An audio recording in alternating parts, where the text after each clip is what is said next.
All right, we're live.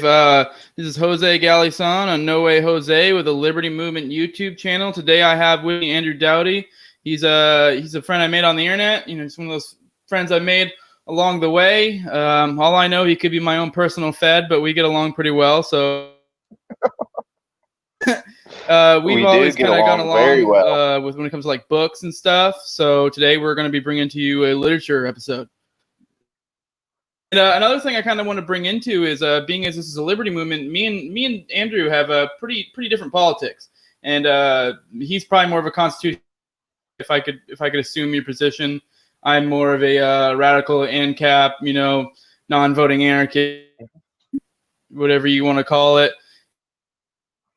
Point of the liberty movement, and that's kind of why it's good to throw out the political sometimes. I mean, we have those discussions, but that's about. But yeah, with that, we're gonna go ahead and get into it. We decided we were gonna pick 5 books each, and books that were like that influenced our thinking in some way, shape, or form. I think you may find that I tend to lean towards nonfiction. Andrew tends to lean towards fiction, so there'll be kind of cool contrasts there. See where we're at, and depending on time, we have our top 3. But depending on time, we might get to see. With that, Andrew, you want to introduce yourself, or was it what I did good enough there? I think that was pretty good, actually. Yeah, I think you covered it. I'm definitely more of a constitutionalist, minarchist. So, in regards to liberty, that's kind of where I stand on that. So, which we've had our discussions, and like I said, I always enjoy talking with you just about random things, even whether it's politics or just I know I'll usually tag you in like Heinlein quotes or whatever else I'm looking at the day or some funny meme. So, but it's good to be here.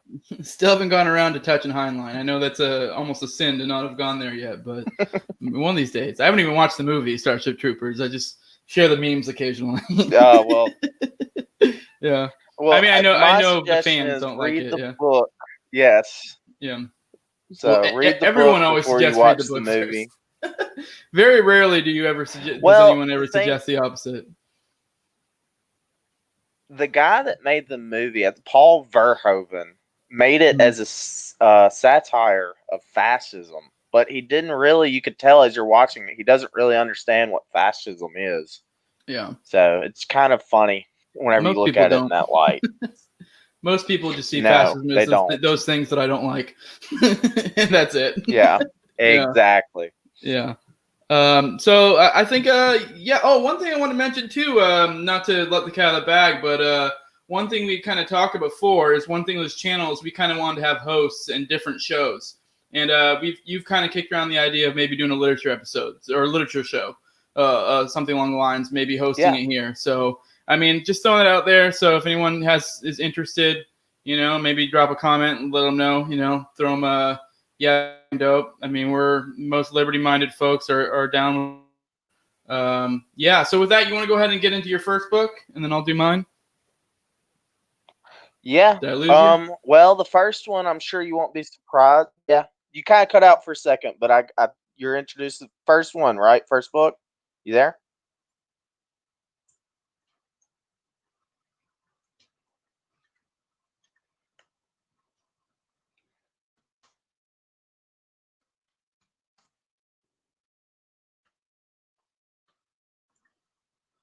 Hello.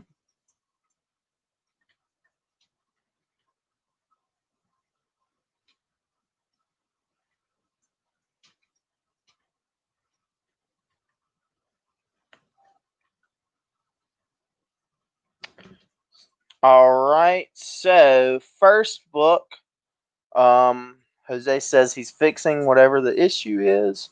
So the first book is Lord of the Rings, which I'm sure Jose is not surprised about that. We've discussed it multiple times. Um, as far as how it's influenced me, I mean, I got into science fiction and fantasy at a young age, and the Lord of the Rings always stuck out because it's just this great story for those of you that have never read it, or I'm sure most of you have seen the movies. It's a really good story about just good versus evil, and light versus darkness, and about how even small decisions can make a huge difference and how things work out in the future. And Tolkien, the author, he can be very wordy. I think that's partly because he was paid by the word a lot of times. That's how they used to do things with writers. But let me check.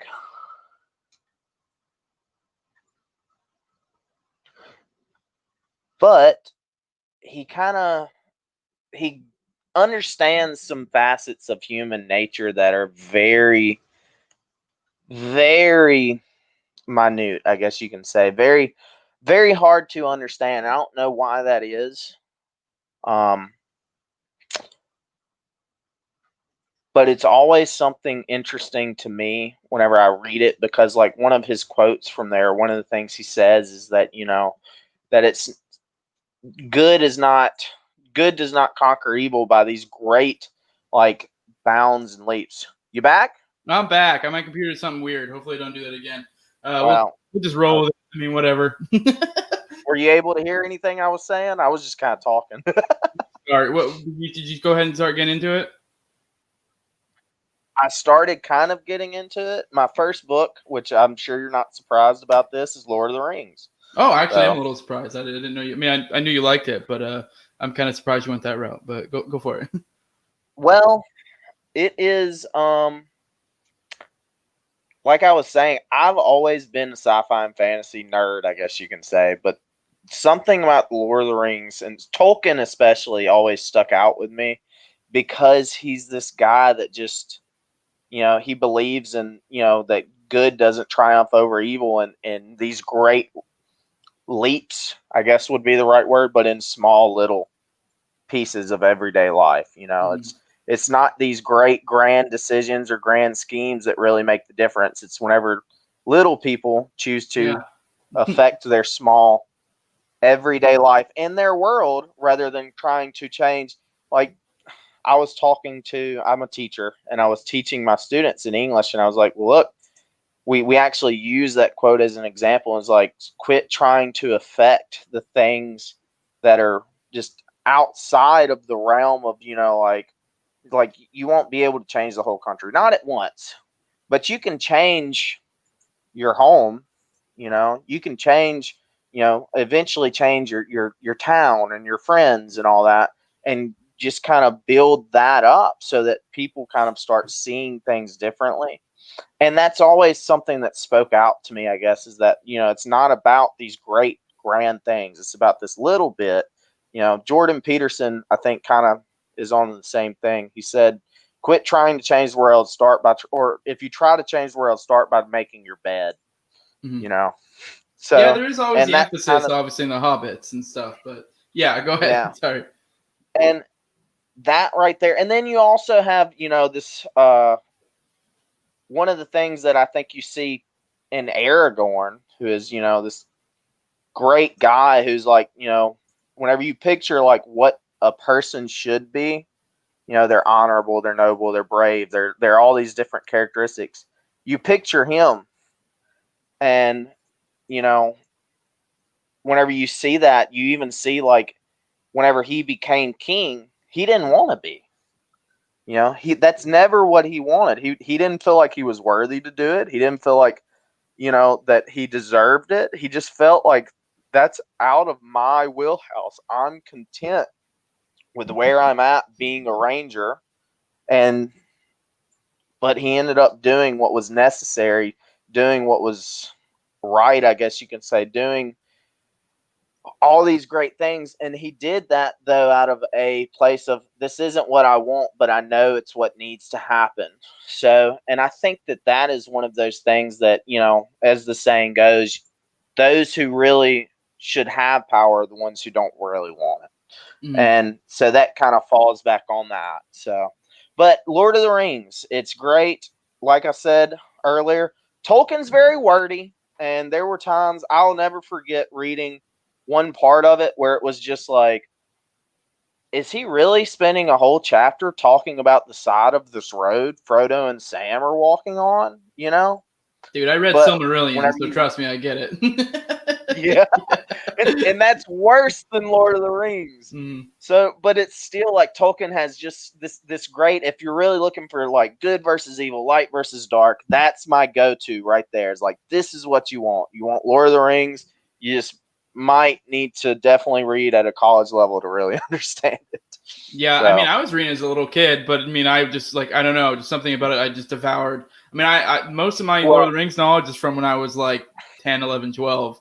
But like because I was just devouring it. My username for most things was Fingolfin for the longest time because he was the first one who slayed a Balrog. But yeah, so definitely you shall not pass.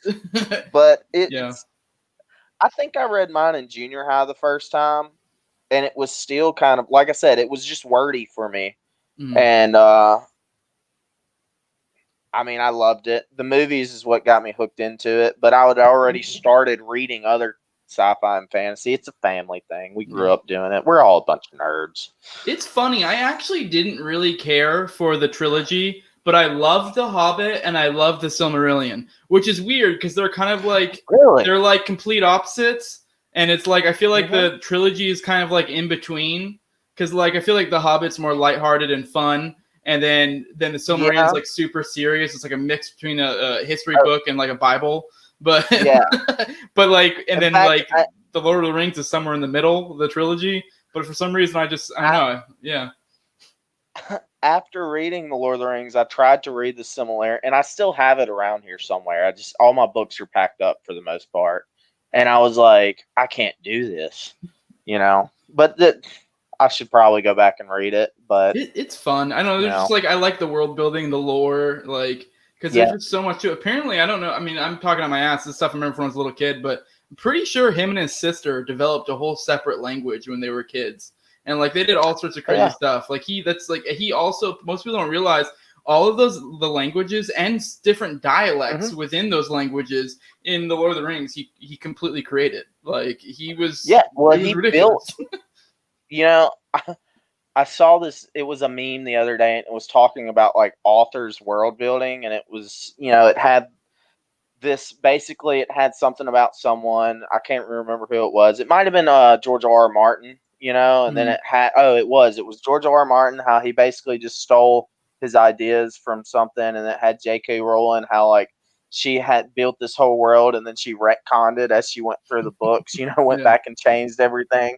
And then it was like, it was based Tolkien, with the red eyes, and it was like, build a whole world, like dark world filled with evil and good and battles, and, like this just terrible, tragic, and backstory.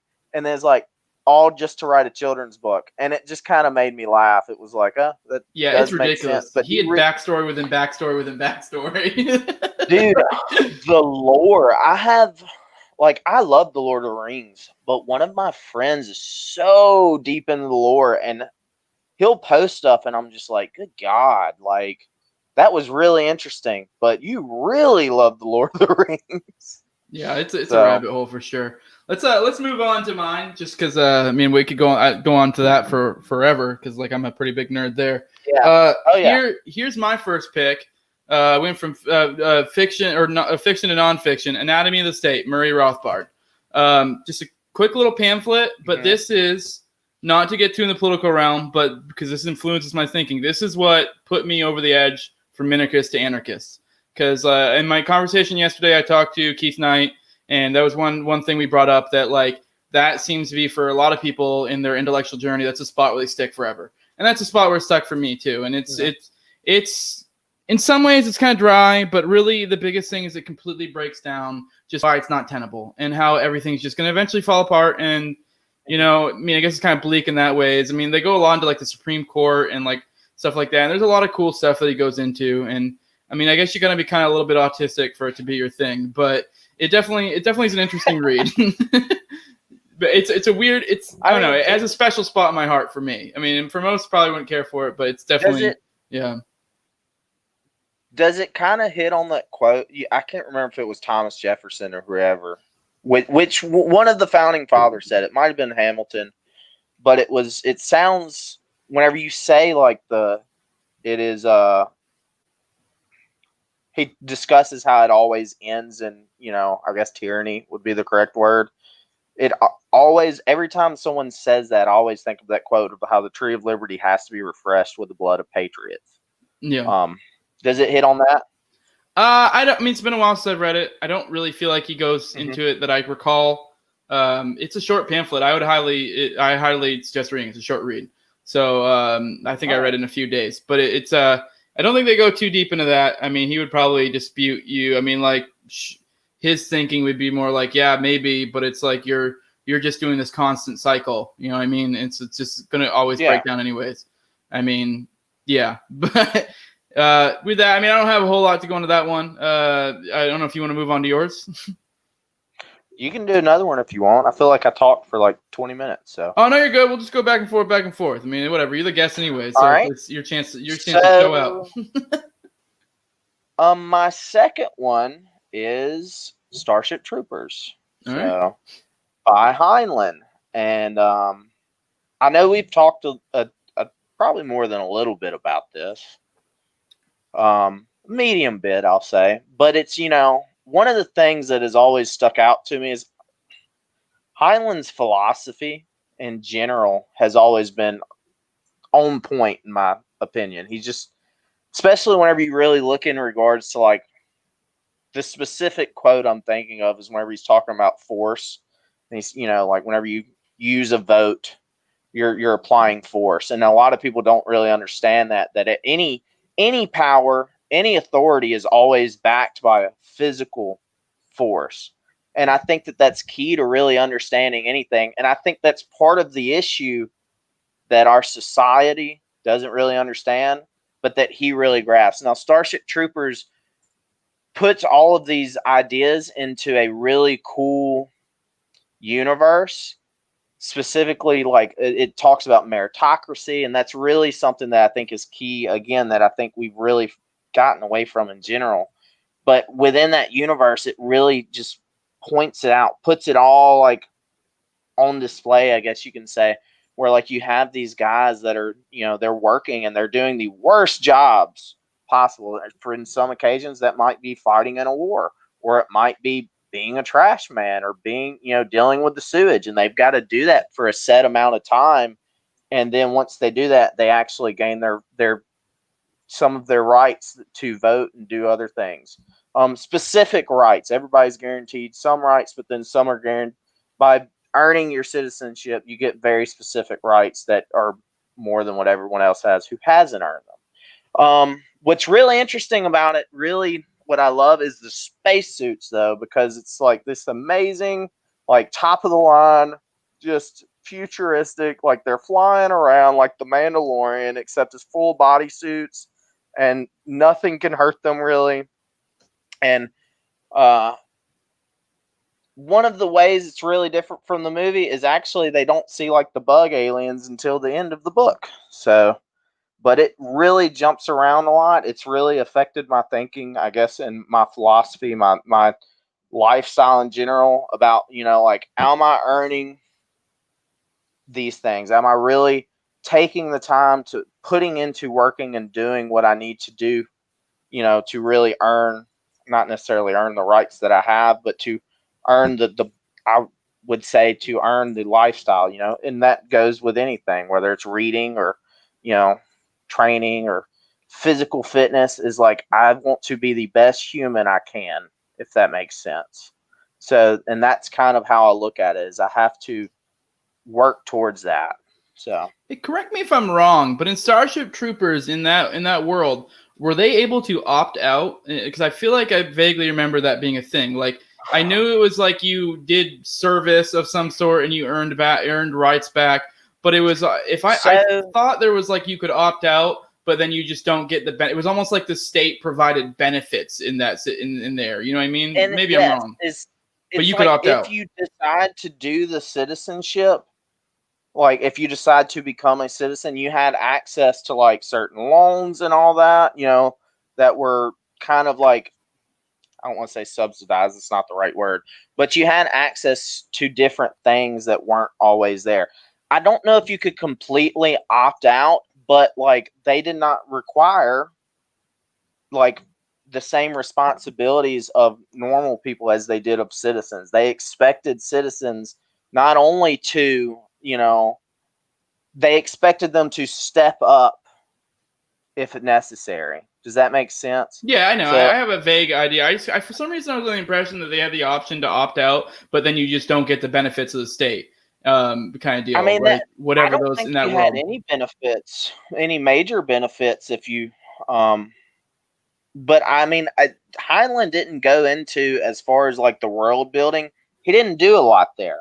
So I don't that's something that I need to I guess research a little bit more because that sounds familiar like they didn't have to pay taxes or something which would be great. Yeah, because I mean, in that situation, even I, But as an anarchist, that would, in a sense, be kind of anarchy because it's like yeah, if you can opt out, it's like, okay, this is a voluntary organization that if I want to be a part of, I mean, you could. It's almost like you had the option to opt out, or you could be part of it, or you could even go further and have even extra benefits if you completed a service. yeah. Like that's. But I mean, I could be wrong. I haven't read the book, so that's why I was asking you. It's been probably about 3 years since I read the book.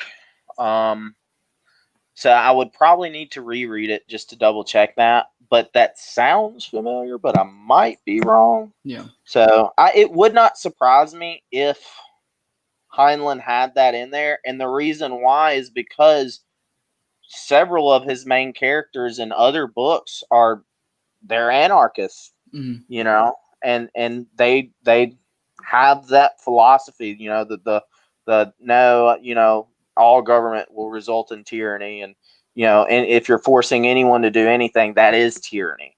Yeah, So non-aggression principle. Yeah. yeah, exactly. So whenever you have that, I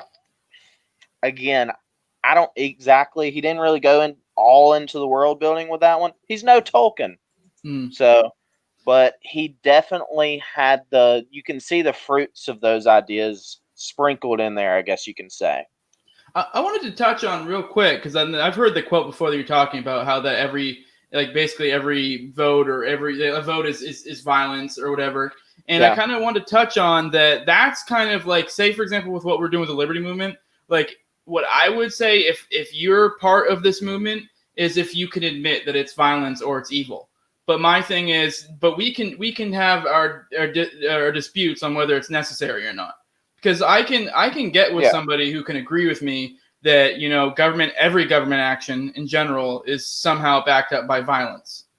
But now, if you can't even admit that, then that's an issue. Like it's like you're just lying to yourself. I think that's the issue that a lot of people don't understand, and that's why, like, I mean,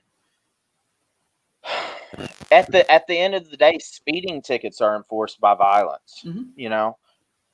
You have to realize that any authority has to be enforced with the power. It has to have the power to enforce it, and that means not only morally but physically.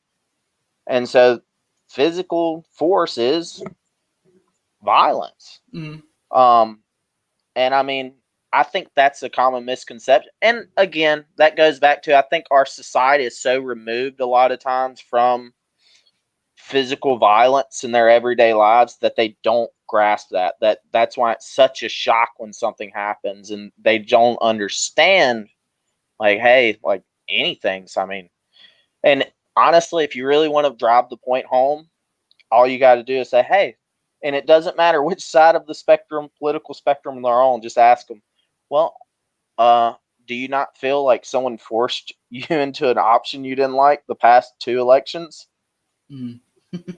Yeah. So, I mean, that drives the point home. It's force. A vote is force. So, and I agree. I think as long as you can come to that understanding, we can talk about all day about it, Yeah, because I don't even feel like you're even being intellectually honest if you can't at least admit that. So that's kind of like, well, we don't really have anything to talk about. You're either being dishonest or just absolutely ignorant. You can't comprehend how force works, which either way, if you're dishonest, okay, we can have a discussion. If you're just that stupid, then we can't have a discussion, but for different reasons. I mean, we can, but it's like it's almost like you got to go so basic with it, where it's like I don't really want to waste my time. Exactly. All right, moving on to So the next I can one. explain to my. Oh, Yeah. sorry. We'll move on to the next one. No, that's all right. That's good. Oh, you're good. You're good. This is a little bit of a cheat, but I did this one's 2 books. But anyone who knows these books will understand why. It is. It's New Libertarian Manifesto and then Agorist Primer, both by Sam Konkin. The reason why I included both is because it was his only works, and they're both very short, and they're kind of the entirety of his philosophy, and it's of agorism. One little thing I do want to go into is if you do decide to buy this book, see, I have 2 of them. I have this one, and then I have this one. Get this one. This says it's also got the additional Agorist class theory, which I just got today, actually. And I made the mistake of getting the other one because you can't get Agorist class theory by itself. But because I guess, I might be a little wrong, I'm talking on my ass, but there's a guy named Wally Conger, and I think he compiled some of Konkin's notes from what was to be like other book or something, and he kind of completed his work to make Agorist class primer, which you're not able to get by itself, so you have to get as part of the New Libertarian Manifesto. But there's one version that has it and one that doesn't. So I ended up buying both. So whatever. If anyone wants the other New Libertarian Manifesto, I'll give it to you because I have an extra one now. But that's this goes into both of them go into.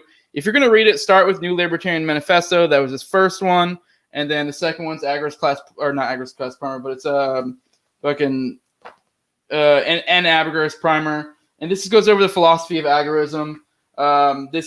He was of the impression that we should be consistent in our ideology. And so he was more of wanting to take a non-political approach.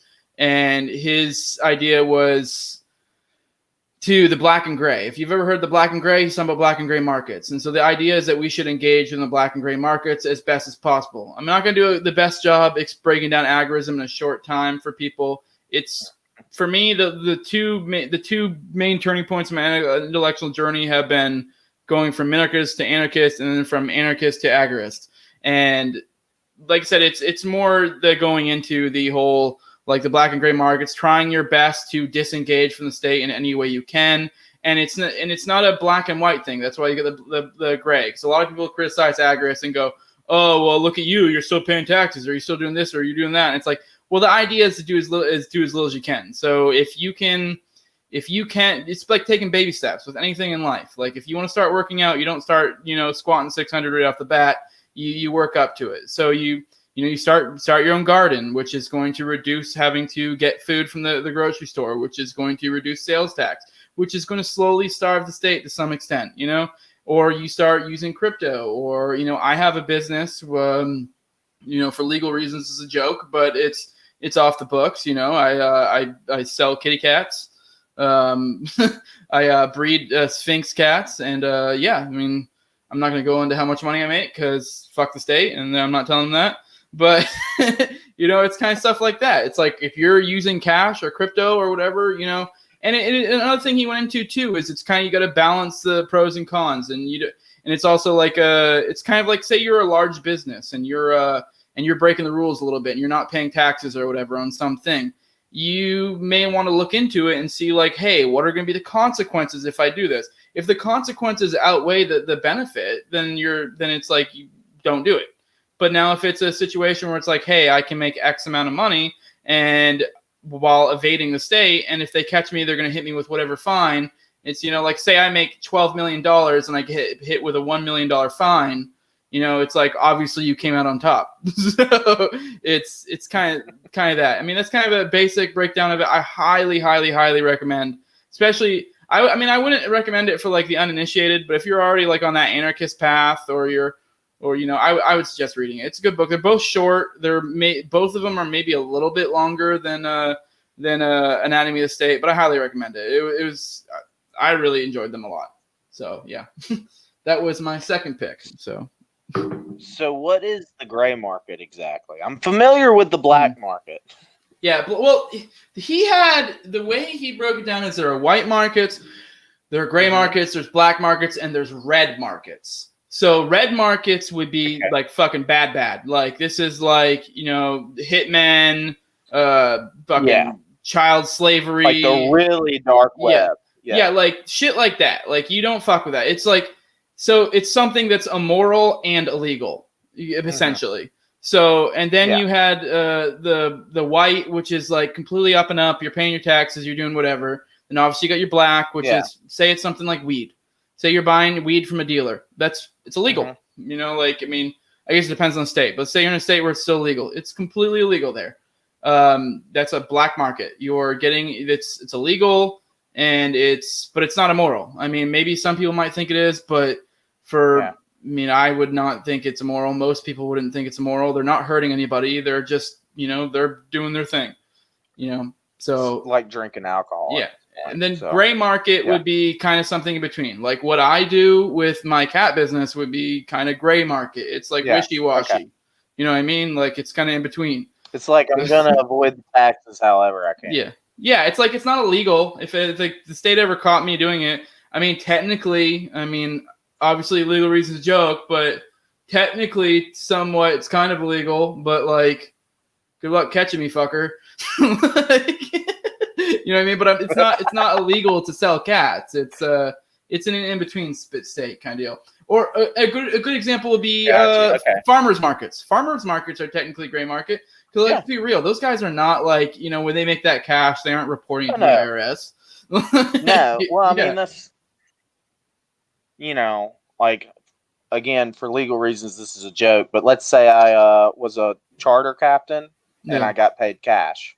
Gray market, you know? Yeah. So. Yeah, you'd be an idiot to. But it's illegal though, technically. But no one's ever doing anything about it. So, but there's shades of gray, and that's kind of the whole idea. You can have a dark gray, you can have a light gray. It's like if someone pays me $10 for something I do, and I don't report that $10 to the IRS, technically speaking, it's illegal. But it's like it's so petty that it's not really a thing. You know what I mean? Like yeah. So that was kind of the idea of the gray. So. Because like I could straight up tell an IRS agent that I made $10 off somebody and didn't report it, and they'd be like, okay, you know. So yeah. Okay, I guess we'll go and move on to yours. What's your third pick?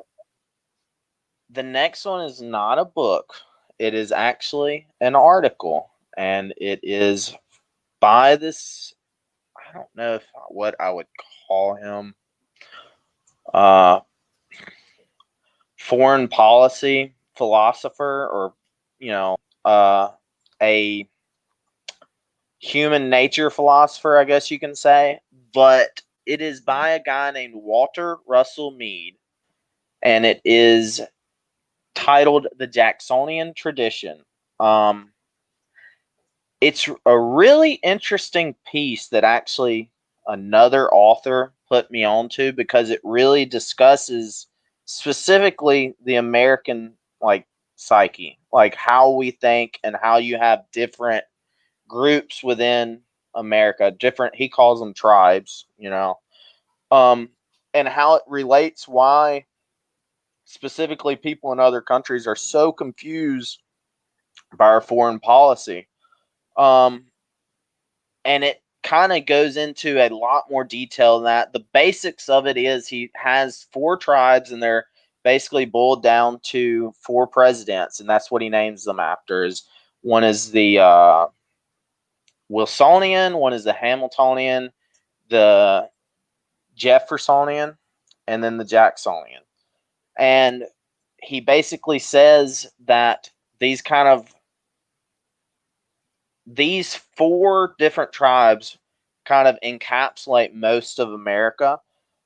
He goes into a lot more detail, but they all kind of do different things.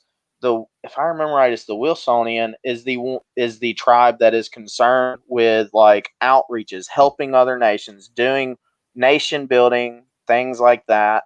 The Hamiltonian is like with commerce, you know, economics, that type of stuff. They want to use the power of, you know, of us as a country to go out and to be able to make us wealthier and to make connections and do all those things. The Jeffersonian, can you take a guess which one he is? Yeah, I could probably take a guess, but I'll let you go ahead and explain it. Yeah. Yeah. Libertarians, basically. So, and they're just liberty at, everything. That is what their kind of goal is right there. And then the last one is Jacksonian, and their big deal is America comes before anyone else. It's really interesting just reading it because it offers you. I've always been interested in human nature for whatever reason, and I think that's why read so much, because literature, especially fiction, offers you a lot of insights into human nature. That sounds odd because it's fiction, but it's very true. You start understanding why people act the way they do because you're able to get inside of the authors or these characters' heads. You start understanding what motivates people, especially if it's well written books, because people always act in a maybe not logical manner from the outside, but to them it is illogical. It is logical, I mean. So reading this, it offers a good insight into human nature, specifically in regards to Americans. And as an American, that always interests me. So it's cool. Not really something what was expecting to kind of make me understand and make me think more often about like how we as Americans act and why we act the way we do and all these influences we've had. But whenever you read it, there are some things that I'm like, why do we do these things? And then you realize like, oh, that's why, because these are our motivating factors. So, and that it was Walter Russell Mead, The Jacksonian Tradition. So Yeah, send me the link after this, and I'll put it in the video description because I'd like to read it myself, and I'll also give everybody a chance to read it. I may even just go ahead and include our link, our list in here or not. I don't know. I don't know if I want to do spoilers, but yeah. Just a forewarning: the guy is like a boomer, like 100% a boomer. Like there's no getting around it. So if you ever look him up, you're just gonna be like, oh, this guy, I mean, sometimes you can get interesting stuff out of stuff that you disagree with. So, yeah. Yeah. Mm-hmm. So, all right, move on to the next one. For me, No Treason, Constitution of, I think it's Constitution No Authority is a subtitle or whatever, but it's just on there. No Treason, Lysander Spooner. I know this probably would be one. This would be one I'd like you to read and just give me your thoughts. I don't know if you've ever read Lysander Spooner. Because you may actually find yourself kind of grieving to some extent. Because, I mean, I would assume he actually kind of takes the legal and, like, the constitutional arguments to dispute the Constitution to some extent. He kind of, like, at one point he makes an argument how, like, because this is kind of, like, he was an anarchist during the Civil War times. And he was actually, God, what's the word I'm looking for? We were anti-slavery. I'm having a brain fart right now. What's it called? Abolitionist. He was an abolitionist. Yeah. He was an abolitionist anarchist who was against the Civil War. So like which like I know a lot of people it blows their mind. He had a whole argument where his reasoning was that like for economic reasons, for one, he thought it was immoral that we would stop someone from leaving the Union because he even brought up constitutional arguments. But then he was of the mind that. And even from a practical standpoint, that he actually thought slavery would die quicker with the South seceded from the Union, because then for economic reasons they would just have to escape to the North, and then it would be kind of this like it just wouldn't be economically viable for them to do slavery anymore, essentially.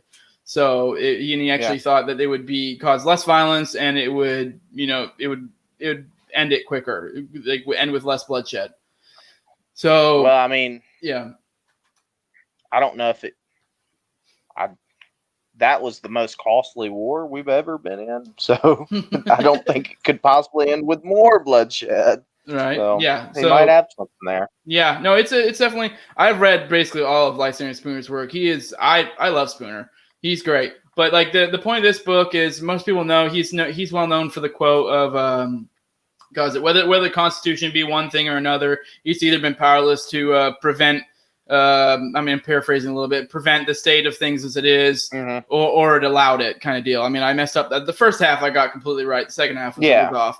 But point was being either like, and he was kind of referring to the whole Civil War and how like it should have never happened constitutionally speaking, and anyone who knows anything about Lincoln is he kind of crossed a lot of lines going down that road. But yeah, and then also he, like I said, he did kind of bring up from a constitutional standpoint how like the South should have been able to break it off, and he also went into a lot how the Constitution wasn't a binding contract, and it's especially if you're a constitutionalist, I'd highly recommend reading it, because like I went through a period where even as an anarchist, you kind of still venerate the Constitution, and then I think reading this, you kind of start to break away that superstition essentially that you have with it. And I know it's hard for a lot of people. I mean, I know you probably completely disagree. I highly suggest you read it.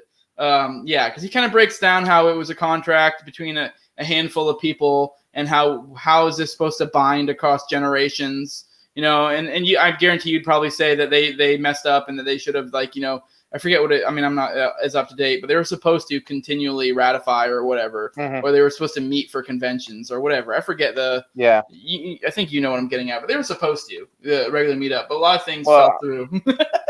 They were supposed to do a lot of things. Yeah. So, and that's kind of the whole point, to some extent. It's like, the path to hell is laid with the best intentions. Yep. Yep. But yeah. So I'd really suggest read it. I think you'd actually like it a lot. I'll check it out. I know a few, and it's I don't know. He was a very interesting mind. I've read like all his works, and he was a very, very interesting guy. And it's like he was extremely anti-slavery. Like I'm pretty sure he was rumored to have like completely like financially supported armed revolutions of slaves and like just craziness. He also like at one point created a competitor for the post office, and then the U.S. government essentially put him out of business through legal means, because he was basically like, fuck these guys. He's a very interesting historical figure. I highly suggest reading up on him. He's a BAMF. Like, that's all I can say.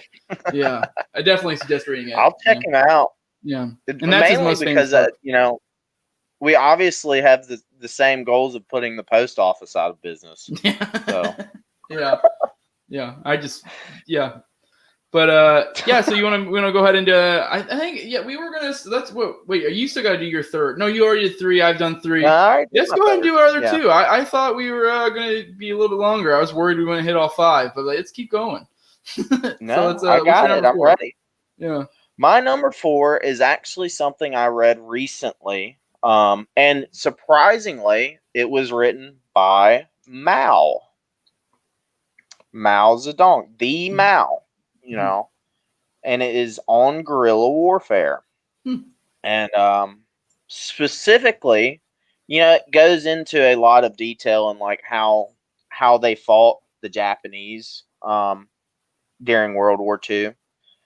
But the key parts that I really looked at was he talked about specifically his revolutionaries within that, and like how basically every guerrilla war, every soldier is not just a soldier, they're a propagandist. And he talks about all this, and it just kind of offered a lot of insight into, again, human nature and like culture and all that, and how you can affect these major things. And really, it offered insight into revolutionaries, and I started researching that more, specifically revolutionaries going all the way even back to the Enlightenment, in France and all that, where they had Robespierre, and they were cutting people's heads off and all that, and it just offered such an in-depth view of how their mind. It's honestly kind of crazy how his mind worked, and how a revolutionary's mind worked. Just like, all we care about is the revolution. That's it. And I mean, it was really insightly. Yeah, guerrilla warfare will bring an empire to its knees. Well, it's one of those things that, like, not even necessarily the like how he's using like his troops, but like how he's changing people's minds and influencing the citizens. And he discusses that in the book. And I was like, man, that's honestly crazy because you look at every revolution and it's the same playbook every time. Even aside from revolution, take a look at the Middle East, and you're saying about the ideology and how it affects, when it comes to guerrilla warfare. Like, look at, like, say we go drone bomb some area that say there is a target, say there's even a handful of targets, and say you kill 5 like major terrorists, but say on the same hand you kill a handful of innocents, which is that happens all the time. Now what's going to happen? You just created more bombing weddings. yeah. So bombing weddings. Yeah. What's wrong with you? Yeah. Like, to get one guy. But it's crazy whenever you start reading that and you start seeing connections within other revolutions, just with all these things in history, and you're like, oh, that makes sense now. It's clicking all of a sudden. So, but yeah, that's the next one. It's an interesting book on guerrilla warfare. It's by Mao, the Mao. So, and really, I started reading it just as a know your enemy, and kind of to familiarize myself with the concepts of guerrilla warfare a little more. So, but yeah, it's good. Send me. I think I'm going to go ahead and include these all in the video description, because for one, I want something for me to be able to go back to and look. Because actually, that does interest me. So that in the article, obviously. So we'll put that in there so people can refer back to. So if they decide they want to read this material later. So yeah. So that was your 4th pick. All right, I'll send it. All right, I'm gonna go ahead and go to my 4th pick. This will be my first fiction. V for Vendetta, baby. A lot of people don't realize the movie was a comic, and a lot of people may criticize it because Alan Moore he's a communist. I mean, he would straight up say he's an ancom. You read this book, and it does go a lot into the philosophy of communism. Well, not actually. I misspoke. It goes more into the philosophy of anarchism, and there's like hints of you can catch hints of the communism in there, but from like an ancom perspective. But for the most part, it's one of those things. And yeah, I mean, it definitely goes into how it goes a lot into the philosophy in the book and how how governments work and how and they also go into kind of the revolutionary thing a lot too. Which I mean, I'm not really on board with the whole revolution thing anymore. I used to be back in the day. But it's definitely very interesting, the life of V, and it goes more deep into the philosophy in the book than it goes in the movie. I actually like both the movie and the book equally, but for different reasons. The book goes more deeper into the philosophy of V and all that stuff going on, and how he thinks like anarchy works and stuff like that, and how revolution works. But then the great thing I like about the movie is because the book, for us Americans, it's hard to identify, because if I remember correctly, I think it's set in like the 70s or the 80s, and it's set in like Britain or it's set in like England. So, but the movie it's still set in England, but it definitely has feelings of like the 9/11 era, and it kind of plays off those notes. And especially now in the age of COVID, that shit fucks with you, because in V for Vendetta, it's like it makes you wonder if Alan Moore was a prophet, because in V for Vendetta, the setting is America is completely fucked and destroyed, and they like fuck themselves over in the aftermath of a plague, and England has gone full on authoritarian in measures to protect against some plague, and it's like that's fucking creepy, dog. Especially if I don't know if you saw this, but like in Denmark, they're putting in the appeals, like in laws, to legislate to where they can forcibly make you take the vaccine. I mean, that's really, I'm not even that surprised, to be honest. I'm not even going to be surprised when it comes to us, to be honest. But I rewatched V for Vendetta. Huh? Sorry, on the 5th of November, and I watched it, and I was like, this is uncanny how similar this sounds.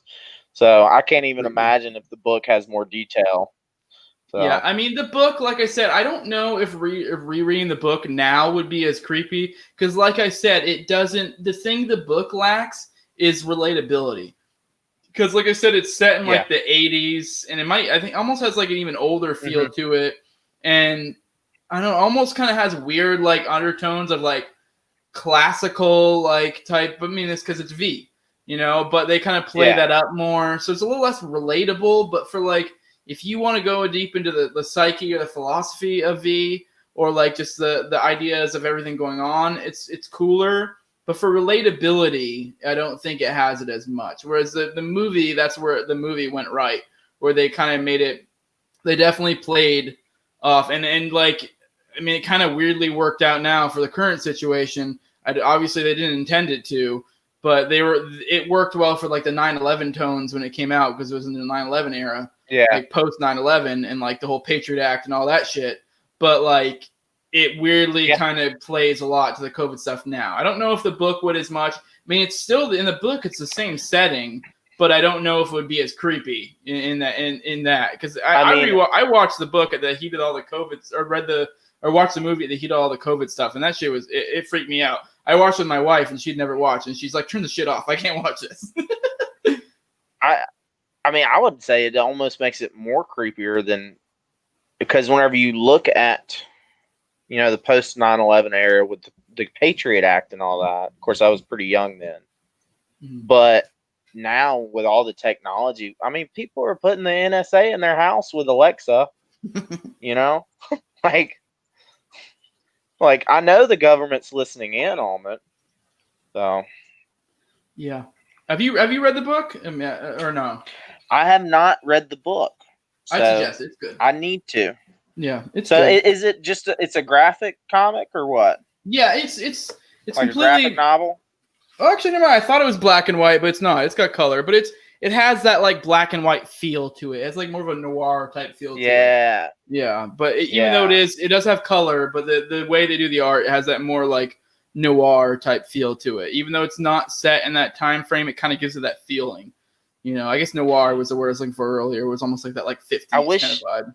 If we could bring that period back, that would be pretty cool. They dressed cool. They had cool. They used Thompson 45s. Yeah. Get friggin'. We called people dames. Called ladies dames. All right. Yeah, I'd suggest it. It's a good book. Yeah. So the next one is actually my fifth one was a hard one because I have a lot of authors, but I would say this book it's a guy named Larry Correia, and it's a series, Monster Hunter International, and it's straight like fantasy, but it's like not urban fantasy. They hunt monsters, but it literally starts off with and this is honestly a guilty pleasure book, but some of the tones, especially whenever you start reading some of the stuff, which I've shared some of the author stuff on Facebook, is, he's super libertarian. He's super, about all of these principles. And that's displayed in the book. Like, these people are there hunting monsters, and the government pays them money, like, for bounties, basically, on these monsters. And it's vampires and werewolves. But it starts off with the guys like, on my last night of work, I got to live the American dream, and I shoved my boss out of a 30-second store window. So it was just really funny because all of this is going on in this, but it's still like, these are normal guys fighting monsters. They're getting paid hundreds of thousands of dollars. It's like, oh, well, what are you doing? Well, I'm buying this cool new gun. So they've got all kinds of cool stuff. It's also because the guy is really into shooting. He actually owned a gun shop. He was an accountant and all that. And he trained for a while. So it's very accurate in regards to guns and all that. It's just kind of a guilty pleasure read. I wouldn't say it's necessarily affected my thinking a lot, but by reading that and then associating with the author, it definitely has. So, and then also the guys in here hate the government. So it's really funny. I was just thinking while you were talking, a lot of these books you're bringing up are books I'd love to read. And I don't know if maybe we should, I'm a really slow reader, so it'd probably take me forever. But I think one of two things we should do. one, either reconvene once both of us have read each other's books from our book list. And obviously, like, I mean, I think there was a couple of ours that we both read already, like obviously Lord of the Rings, and then have a discussion. Yeah. Or if you do end up having a show, then, then we do that. Those could be episodes where we cover, instead of going over all of them, say we do, oh, you finally read this book? Oh, let's talk about it. Because I do think that'd be fun to kind of see like other people's perspective, especially when we kind of come from different perspectives. Yeah. Because obviously you're more, you're more fiction. I'm more nonfiction. You're more minarchist. I'm more anarchist. So I think it'd be interesting getting each other to read each other's books. So. For sure. And I've tried to start delving into more nonfiction. Obviously, fiction will always be my bread and butter, just because I love it. I entertain it. And a lot of times that's stress relief for me.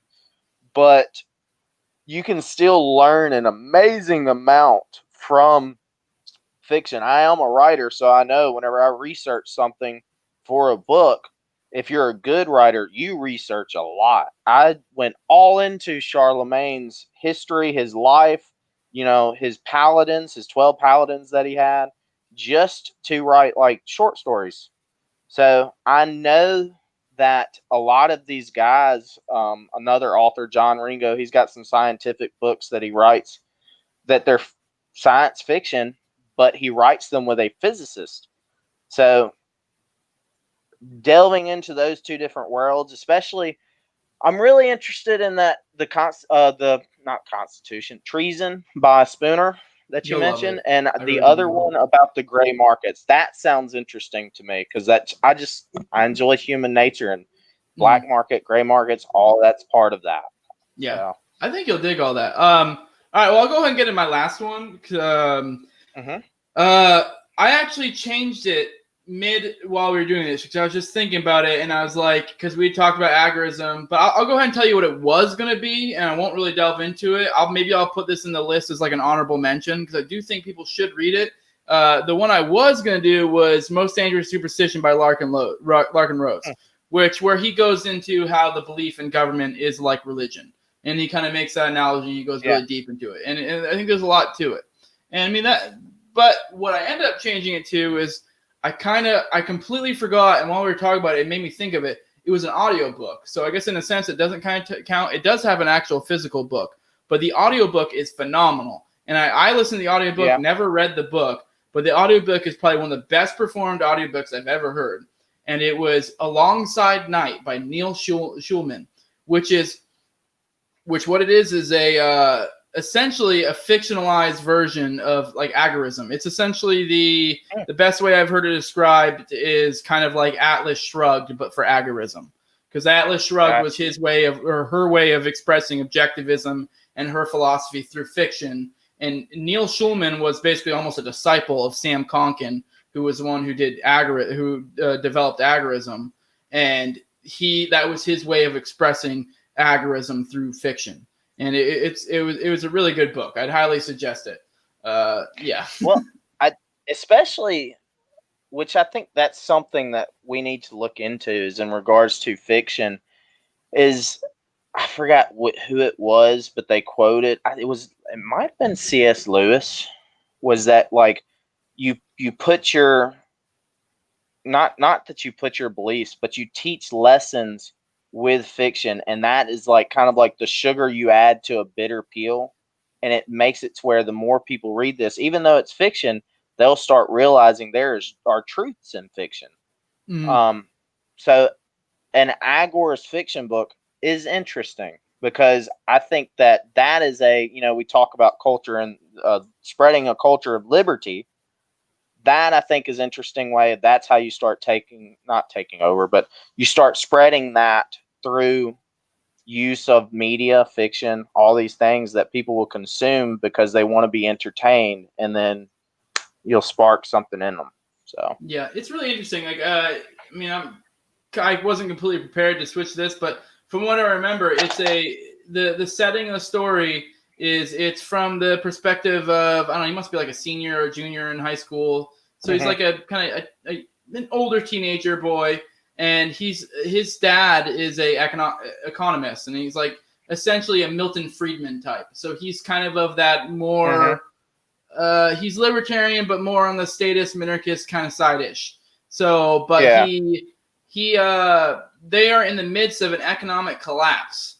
Is basically what's happening. It's very reminiscent of what's going on in the United States, where we are, printing money. I was fixing to say that. Yeah, and the collapse happens, and it kind of happens all at once, and it's more about him and his family trying to escape, and then it's along the way he kind of finds these black and gray markets areas where he kind of it's almost like it's what Konkin in his books refers to as the Agora, which is like the black markets, and the idea of how they break away from the state. And as time goes on, they kind of create their own little free market areas, essentially, away from the state. And it's kind of going into how those blend, and he kind of uses them to escape from this essentially dying animal that is the state, and he kind of uses them for those purposes. And it kind of essentially one concept that Konkin goes into in his book is the Agora revolution, and that it's a revolution.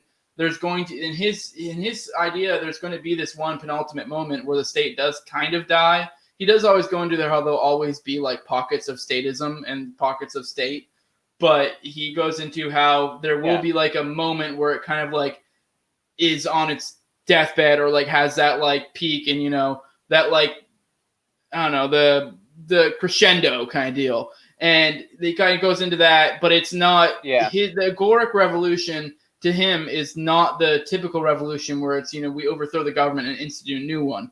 It's the black markets suffocate the government, and they do try to fight it, and they end up failing at the end, and it's just kind of well, agorism is all about nonviolent revolution. Yep, and that's kind of what it is. It's through economic policy. Yep. Yes. Yeah. So, and it's kind of an illustration of that's different. That's way different than what I was discussing earlier. Mm-hmm. So for sure, way different, because Robespierre is not a nonviolent revolutionist. No. So, and Mao certainly wasn't. So, definitely not. But now, and what was that called again? Alongside Night by Neil Schulman.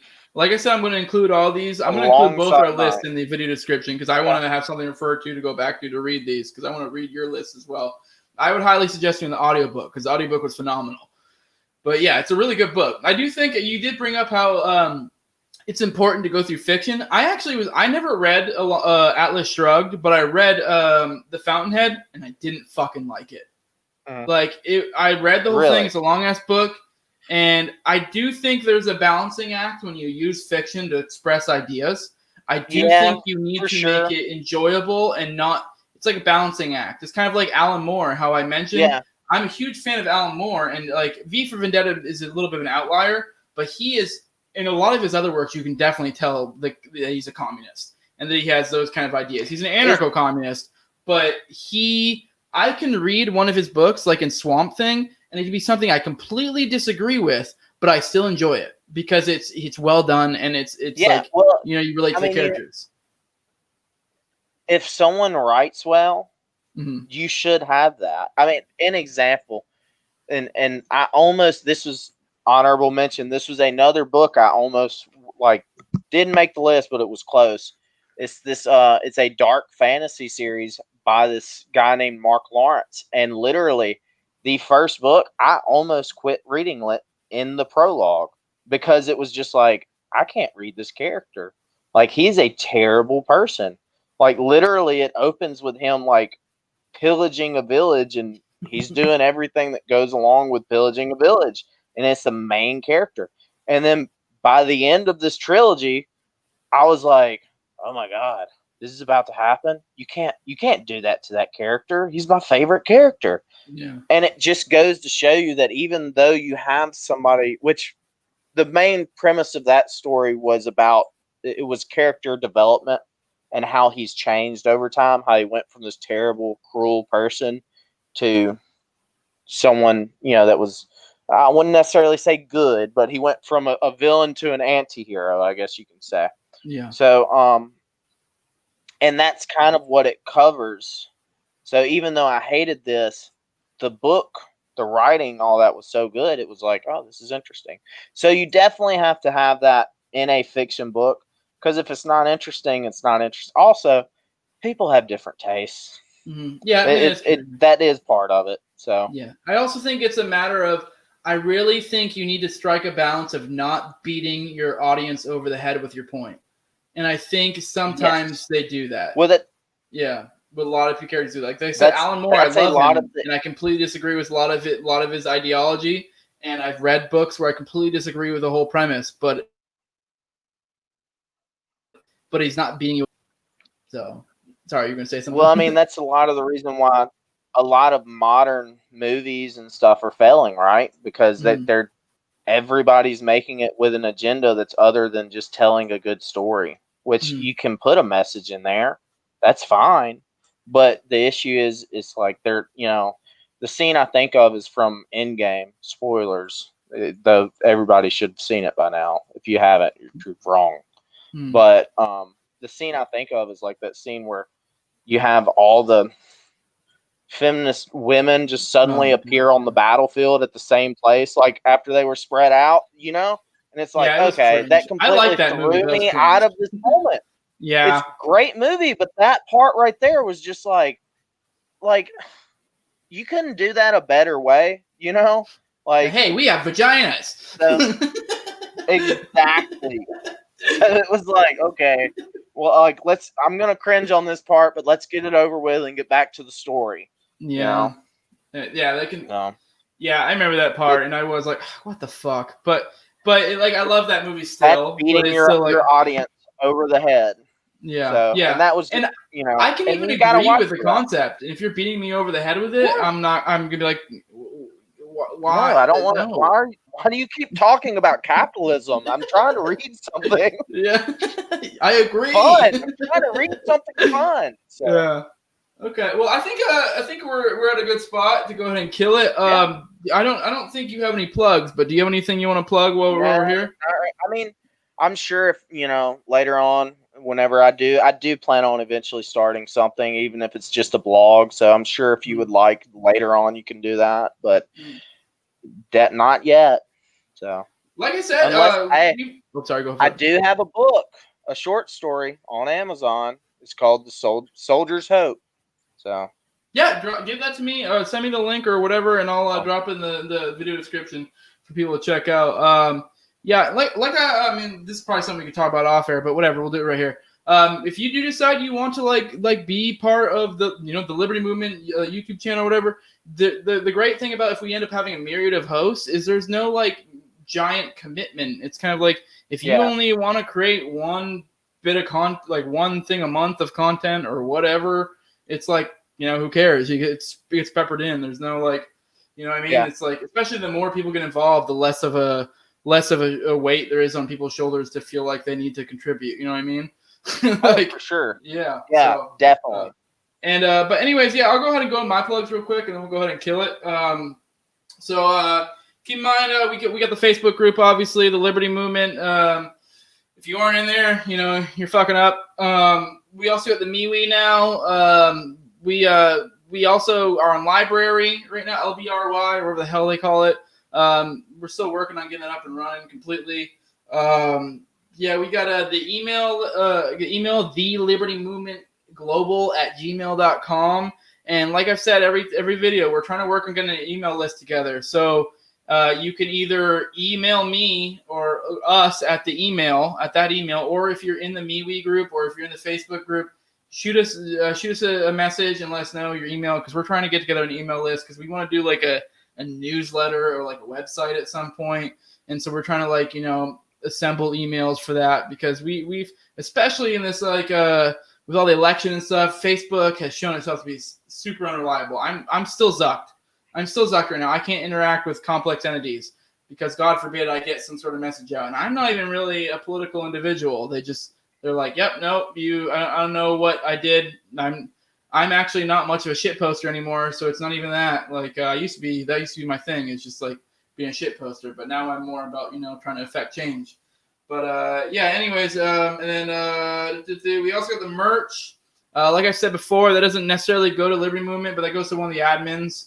And he, I mean, whatever, it's fun merch. We're all capitalists here, hook up the homie. You've seen me sipping on this drink. I've shown some of the shirts and stuff. This is one of the merch you can get from it with our logo on it. Yeah. What else I got? I think I got something else. And yeah, that's it. Like, share, subscribe, comment, do all that stuff. Super helps out. Yeah, definitely. Please. If you aren't subscribed, subscribe. I'm not one to like beg or anything, and I'm not really begging. But apparently, Library will only auto update your shit if you have over 100 subscribers or more. And so now it's like really annoying, and we're at like under 100 subscribers where we have to like manually update the library and also the YouTube. So it'd be cool if they just synced up. So if you could get us to 100 subscribers, that'd be cool. We're kind of lazy and we don't want to have to mess with that. With that, it's been great having you on, Andrew. I hope to see more from you soon. Yeah. Yeah. But I enjoyed it. I enjoyed all this. Yeah, I had fun. This is good. But yeah, with that, go ahead. We're done. Deuces. See ya. All right. Later, Jose. All right, see you, man.